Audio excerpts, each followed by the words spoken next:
Hello guys and welcome to this video. In this video we are going to talk about Virtual's protocol, which is a protocol regarding AI agents with its own GDP. Virtuals is a society of AI agents with identity, capitals, job markets, governance and bodies in the physical world. So this is the app. If you want to go and open up the app and this is their AGDP. As agents perform cognitive, creative, financial, and physical work, they become a new labor class. We believe that AGDP will soon become the primary engine of global economic activity. So these are the claims of this project, and this project has been here for a while. You can go on CoinMarketCap and try to watch about the market cap and all those numbers if you want to, but I'm going to go deeper into this project and we are going to try to understand what this project is all about and how to think conservatively, how to develop your thinking in these kinds of projects, because I believe that that is quite essential. So let's just go to my chess collection, because our chess collection is more about trying to develop conservative thinking in our community, and that's what we are going to allow that's what we are going to apply to the Virtuals protocol. So let's go and just see here.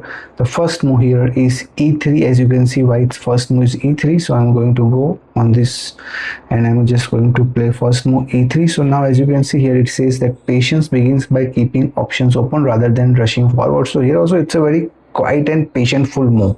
It's a very slow move. White is not rushing for any kind of quick approach, and same way you can apply this to Virtuals protocol and ask this simple question, that what problem does Virtuals protocol solve that cannot be solved by traditional software companies? Because there are so many software companies. We are trying to create different kinds of AI projects. For example, ChatGPT is known by everybody, Copilot, Google Gemini, Cloud, and there are so many Perplexity, and there are so many other projects which are going. So these are very traditional software companies. So that what is there in Virtuals protocol which can be solved, which these traditional companies cannot solve? So these are the conservative questions which chess teaches us to ask each and everybody, so that's why I created this simple chess related NFT collection, in which the community can teach each other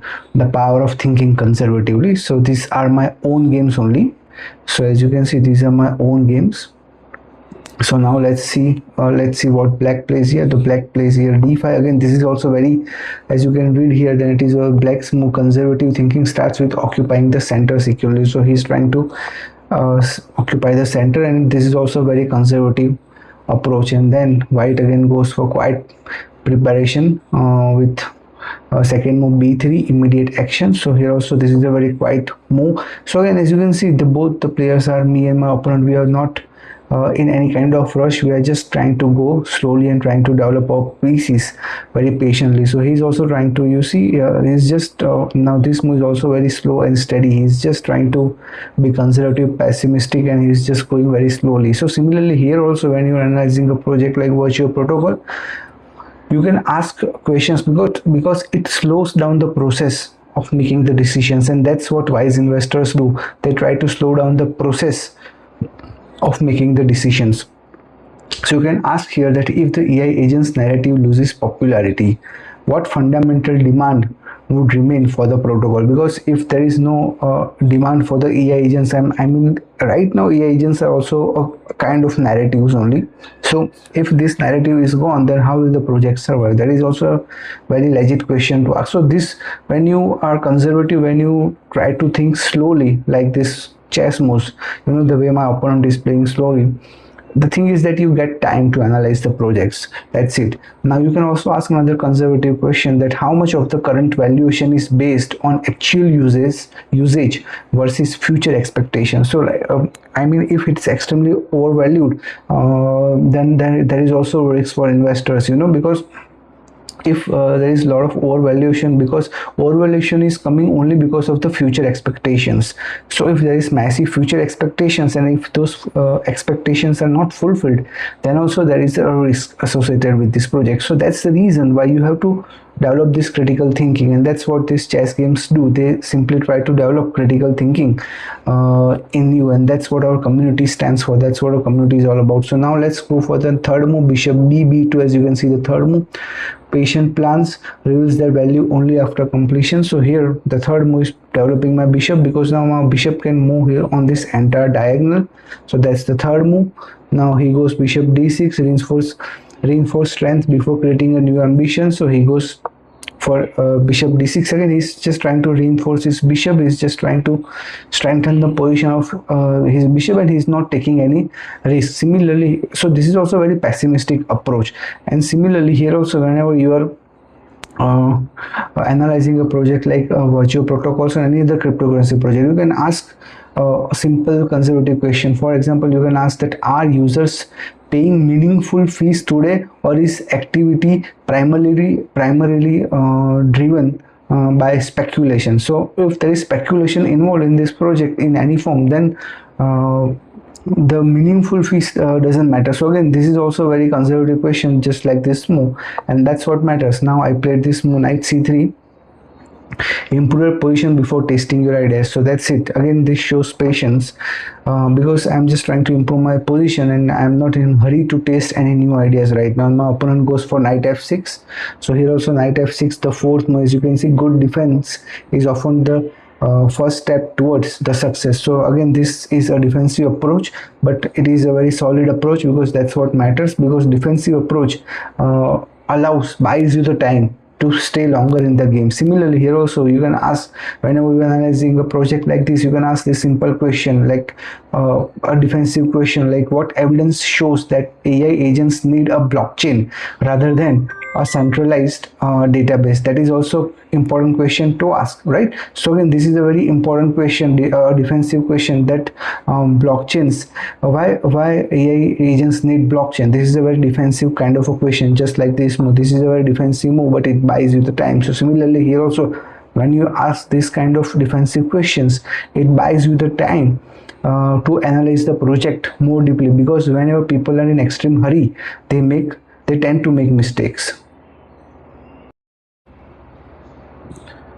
So here again, if you go for the next move, then it is queen e2. Now as you can see, with the fifth move, conservative players prepare before they commit, queen e2. So here the next move is putting the queen here, e2, and then next move, black is c6. Pessimism asks, what could go wrong if I don't defend? So this is a pessimistic approach. Again, that's what my opponent is doing. He's just trying to be pessimistic, he's just trying to be conservative, and that's what matters in chess, and that's what we are trying to apply in crypto, and whenever we are trying to analyze any cryptocurrency project. So now let's go for the next move. The next move is triple castle, protect the king before dreaming of attack. So again, this is also a pretty defensive move, just trying to protect my king. My opponent did the same thing. He also tried to protect his king. So now as you can see, safety is the most conservative investment, and now h4, patience, can still move forward one step at a time. So again, now because my king is safe, now I played this move h4, as you can see in the NFT. So this is also, I'm trying to attack, but I'm going very slowly. I'm just trying to be very conservative, while trying to attack. So that is what matters whenever you are trying to analyze any cryptocurrency project. It's not just about virtual protocols, and we don't know whether this project will succeed or not. I'm not against any cryptocurrency project, but our overall point is to be a little bit more conservative, little bit more defensive. So now after h4, as you can see in the seventh move on the black side, it's called d4. So his even cautious players must act when the moment arrives. So here there is there is some stress in the game, so he's trying to act, but again, he's also very cautious. He's not trying to be very quick. He's just being conservative as well at the same time, although he's trying to push his pawn forward by playing d4. So that's what the power of conservative approach is. Now in the 8th move, I captured, e takes d4, he also captured, and then I'm pushing my knight here, knight e4. So here also, as you can see in the 9th move, knight e4, opportunity appears when development is complete. So now there is a little bit of opportunity for me to push my knight in the center. So I pushed my knight in the center, but again I was forced. It was not necessarily I wanted to play this move. I was interested in developing this knight or this bishop, but I was forced to, because I am extremely pessimistic. I'm just trying to be conservative because I don't want my pieces to get captured. So that's why this conservative approach of chess can be applied in altcoins or any cryptocurrency project whenever we are trying to make any decision, you know. So now here also you can try to ask a conservative question, that if a competing AI platform from OpenAI, Google or Microsoft offers similar functionality, what competitive advantage would virtual protocol retain? That's why, you know, chess teaches us to be a bit conservative every time. So that's the reason why this conservative approach and these conservative questions are important. So if there is no solid advantage against the similar products which virtual protocol is providing against giants like Google, Microsoft and OpenAI, then you know, how will the project keep growing? That is a conservative approach, and that is a conservative question which you must ask.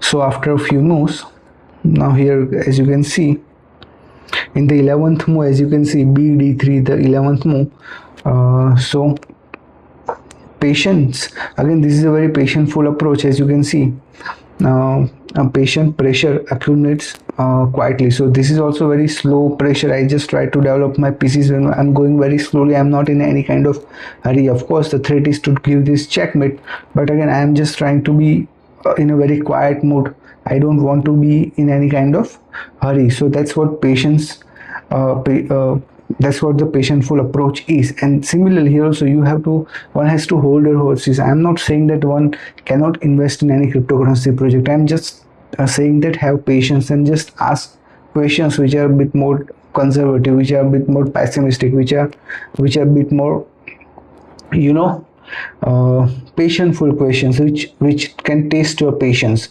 because when you ask conservative questions, your patience are going to be tested. So here also in virtual protocol you can ask that how concentrated is the token ownership among founders, early investors and large holders. I mean, if it is too centralized, if too many tokens are being controlled by founders, early investors and large holders, then you know a project might come you know under a little bit of a doubt, because the project is too centralized. Again, I don't know the answer to this. It's up to you to find the answer, but the overall concept is to develop the thinking in you, that what is the key to understand all these cryptocurrency projects and how to analyze all these cryptocurrency projects. Now let's move to the next phase. So now here as you can see, the 11th move is fy.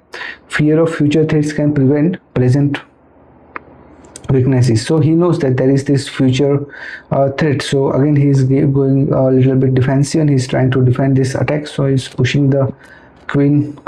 So I pushed my queen here, and now I'm pushing my rook here, and now he's pushing his knight on the e5.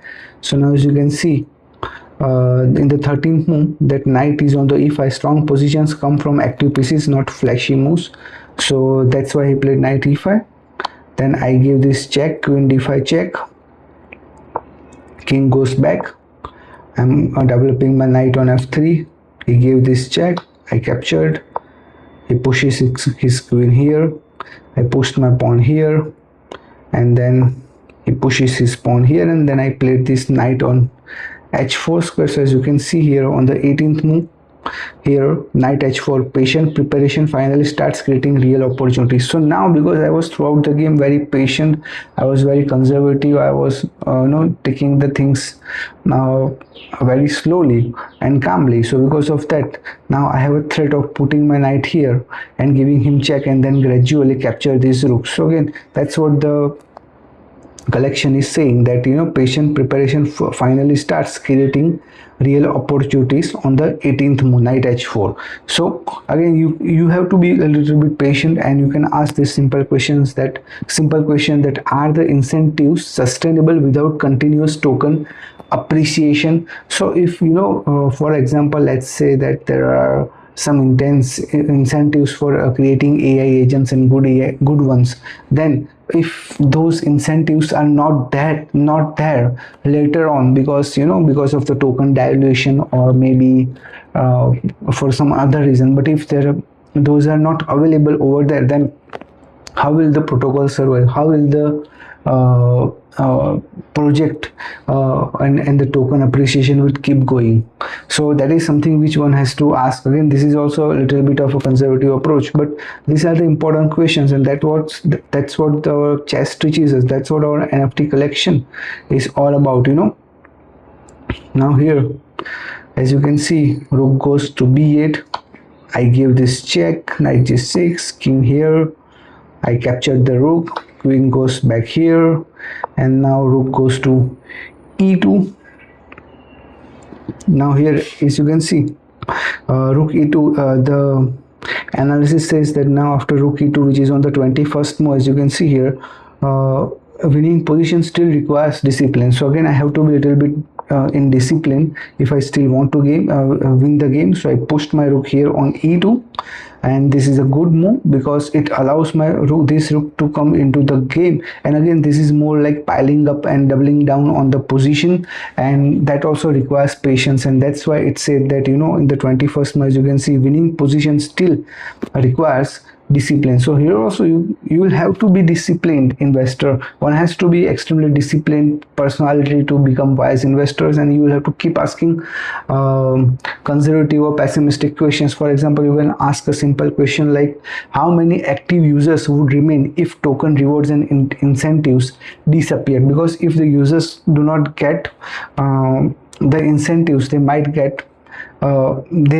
go to a project which keeps giving them the incentives. Now, what legal or regulatory risk could emerge if autonomous AI agents begin handling financial activities? Because this project is also associated with financial activities, then what risks or what regulatory risk can be associated with this project is also an important question to ask. Now again, you can also ask another question, that could governments classify certain AI agent activities as regulated financial services?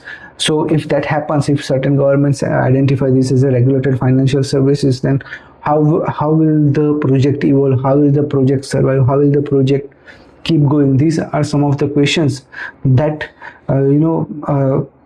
chess helps us, or you can say chess forces us to ask. So here also you have to be very disciplined, just like in the 21st move, as you can see, rook e2, as this analysis says that winning position also requires discipline. So here also this is a pretty disciplined move. Now he develops his species. Now I'm putting my rook here on the e1 square. So as you can see on the 22nd move, concentrating strength is more effective than scattering it, and queen f6. Again, this is also a pretty pessimistic move because he's forced to defend himself, and that's the reason why this is also a pretty defensive, or you can say pessimistic move, but he's forced to do that. And then in the 23rd move, I played this rook e6. Now as you can see, now I gave him this fork, so now I can either capture the queen or capture the bishop once it gets captured. So if he moves his queen, then now he resigns, he lost this game, but now I can simply capture this and I would easily win at this advanced level. So again, all this came down to a simple approach that I constantly stayed conservative, constantly stayed pessimistic, and I was just trying to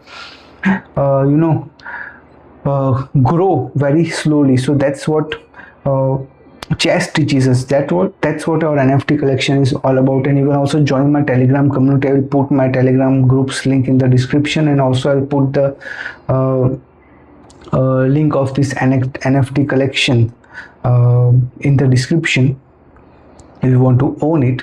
Again, nothing in this video is any form of financial advice, so just keep that in mind. And so again, coming back to the point, so overall the game was all about being conservative, or overall the game was all about being pessimistic. So here also you can ask this simple question, that how easily can developers migrate their AI agents to a competing platform? Because there will be developers creating AI agents on this platform. So how this, if these developers migrate to another AI agents platform?